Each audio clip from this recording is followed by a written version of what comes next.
Hi everybody, I'm Gail Z Martin, and together with my husband Larry N. Martin, we write the Wasteland Marshals series for Falstaff Books. Wasteland Marshals is the first novella in the series, and the second novella, Witch of the Woods, is now out, and they're both available on Kindle and paperback and KU. So I'm going to be reading from the first novella here, Wasteland Marshals, and it is near future post-apocalyptic. But given the current unpleasantness, let me add this, that it is not without hope and the good guys win. I think that's important to say, and it holds true for all of my books, because while we may put the heroes through total hell and they may be scarred and battered by the end of it, the good guys win. And that's my promise to you, that, at least in my books, that much of a happily ever after happens. Good always triumphs. So here we go with Wasteland Marshals. I miss pizza. Shane Collins looked up at the broken neon sign for the abandoned pizza restaurant with a sigh. The world practically ends and you miss pizza, Lucas Maddox echoed. Among other things, Shane replied. The mom and pop roadside motel they planned to squat in for the night sat across a crumbling highway from the old pizzeria, sparking memories and a pang of loss. Yeah, lots of other things, Lucas replied, as he finished checking out the empty motel lobby to assure no unwelcome surprises awaited them.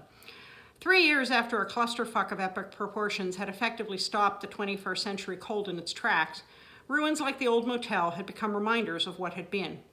Hey, it's got a solid roof, the walls are cement block, and we can bring the horses into the utility shed overnight. We've done with worse, Shane pointed out. Which was true, Shane thought. As partners in the US Marshals, they had spent many nights holed up in mid-priced hotels safeguarding witnesses. Before that, in the Army, they'd survived miserable missions in bombed-out villages. The comfortable suburban childhood they'd shared as friends since elementary school was another relic of a world that no longer existed. The two men were a study in contrasts, though they were both 35 and within a half inch of the same 6'2" height. Shane was blonde, with what Lucas always joked was an all-American cowboy look. Lucas had dark hair and eyes, rocking more of a bad boy vibe. That had made it easy when the job demanded playing good cop, bad cop. And the floor is tile. I never thought cheap motel carpet could get any worse, but it did, Lucas replied. A few years without heat or cooling turned most hotel guest rooms into breeding grounds for mold and wild animals. They had learned the hard way that the motel office usually made a better shelter, tile floor, less furniture, and good visibility, and in some cases, like tonight, a real fireplace. Lucas had already poked and prodded at the flue until he felt sure they could light a fire relatively safely. After a cold ride from their last way station, he seemed positively giddy about the possibility. I brought in our bedrolls and saddlebags, Lucas said, as he rose from where he knelt next to the 1970s-style hearth, dusting the soot off his hands. There's some grass next to the parking lot that looks safe for the horses to eat. You want to take the horses over to graze and then down to the pond while I go looking for firewood? Yeah, and I'll bring up a bucket of water to boil. Warm food would be a nice change. He headed out to the gravel parking lot where they had tied Lucas's black stallion and his own roan gelding. They had named them Shadow and Red, respectively, unimaginative but functional, though they had long joked about more colorful names from the fantasy novels and games they liked, more along the lines of Sleipnir and Shadowfax. Shane had argued that both of those names took entirely too long to say, though the thought still made him smile. Come on, you two, let's get you fed and watered before it's full dark. Shane led their mounts over to the grass that stretched down to a small pond, then stood guard as they began to eat. 3 years ago, the idea of trading in their black SUV for a pair of horses would have prompted plenty of cowboy jokes and incredulous chuckles. Shane ran a hand along Red's side affectionately. He'd grown fond of both horses, although he'd probably always miss heat, air conditioning, and the protection from the elements he'd once taken for granted in the confines of a vehicle. The pond was part of a small park. Its gazebo and playground looked to be in good shape, although the area was as deserted as the motel. Gazing at the green space gave Shane a peaceful feeling, something difficult to come by these days. He let himself enjoy the view, then frowned as he strained to make out music so distant that he couldn't be certain whether he had heard it or merely imagined the song. Shane looked all around but saw no one in sight. It seemed odd, but it wasn't the first time he'd had something like that happen. Shane chalked it up to his imagination and turned his focus back to the horses. Lucas's shout broke Shane from his thoughts. Come on, he told the horses, tugging at their reins. He didn't dare leave them unprotected and loose, but Lucas needed his help. The horses came with him reluctantly, and he ran as fast as he could with them in tow, sending them into the relative protection of the shed he and Lucas had scouted earlier. He closed the door behind him and headed toward where the shouts had sounded. He came around the corner, his crossbow drawn. Lucas was down, fighting for his life against a huge black dog, only it wasn't a normal dog, Shane knew as he tried to get a clear shot where he could hit the attacker and not Lucas. A Grim only looked like a large, ugly dog, the size of a sow with black matted fur, bat-like ears, and red eyes. It was really a revenant, a supernatural creature, and so nothing but iron or silver would do the job. Shane squeezed the trigger, sending a silver-coated arrow into the monster's front shoulder, hoping like hell Lucas didn't manage to move into the shot. The creature reared back and howled in pain, turning its glowing red eyes on Shane. Blood covered its sharp teeth and powerful wide jaw, and Shane feared he was already too late.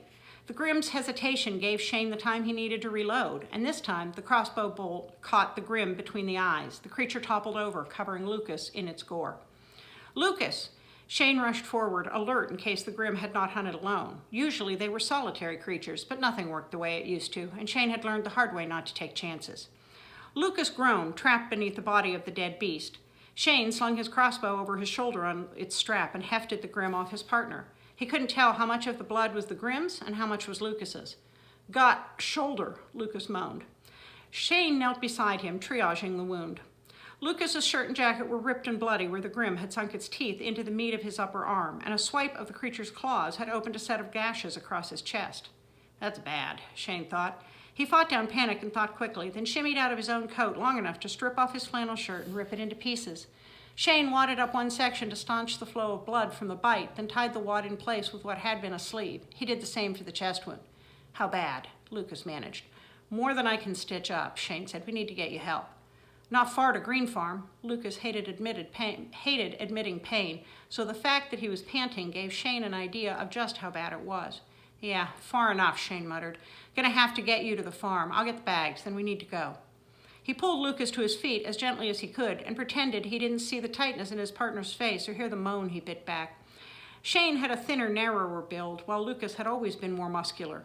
That made hauling his injured buddy all the harder, since Shane swore Lucas weighed a ton, although in reality they were both lean from scant rations. Lucas stumbled beside him as Shane kept his gaze fixed on the motel. The trek seemed to take forever. "I'll be back," Shane said as he eased Lucas into a plastic chair in the lobby. He grabbed their bedrolls and saddlebags, then went to the garage to fetch the horses, all the while expecting another Grim to show up to finish the hunt. Shane got the horses ready and then led them back, hoping Lucas remained conscious. When he returned to the lobby, his friend was pale and shaky, but still awake. "Okay, you gotta stay with me," Shane cautioned. "Probably gonna hurt like hell. I'll drag this chair out beside Shadow and then help you climb from the chair to the saddle." "Fuck off," Lucas said, but the weakness in his voice took the heat from his comment. "I can get on my horse." "Falling would be bad, and you're in no condition to make decisions." Shane ignored Lucas's bravado, feeling vindicated when Lucas could barely keep his legs under him for the short distance between the lobby and the horses. Shane dragged the plastic chair along with them, then steadied Lucas and half lifted him as he stepped up and swung his leg over the saddle. "Do I need to tie you on?" It wouldn't be the first time they'd ridden with one of them hurt. "No, just fuck it hurts. Don't take the long way." Shane hoped he had kept his worry out of his expression, but Lucas knew him too well to be fooled if he hadn't already figured out the danger for himself. He fastened Shadow's reins to his own saddle, so Lucas only had to worry about keeping himself in the saddle. Not for the first time, he missed the convenience of GPS and the efficiency of ambulances and emergency rooms. Hell, even a hospital would be an improvement, he thought. But they were out in the country on the outskirts of Mercer, Pennsylvania, and the small rural hospitals had shut down long ago as the power failed and the supplies ran out. He came to a crossroads and debated which way to go. Both led to Green Farm, but Shane couldn't afford to find out that a damaged bridge or other obstacle blocked their path. Lucas still bled steadily from his injuries, and even the best care Shane might find in time would fall short of a trauma center. It wasn't until he'd already made his decision, trusting his gut, and started down the road, that Shane realized he'd followed the path where the faint song in his mind sang the loudest. That is the beginning of Wasteland Marshals, which is the first in a near-future post-apocalyptic series from Falstaff Books. And the second book, The Witch of the Woods, is now out. Look for them on Kindle and KU, and I hope to see you soon.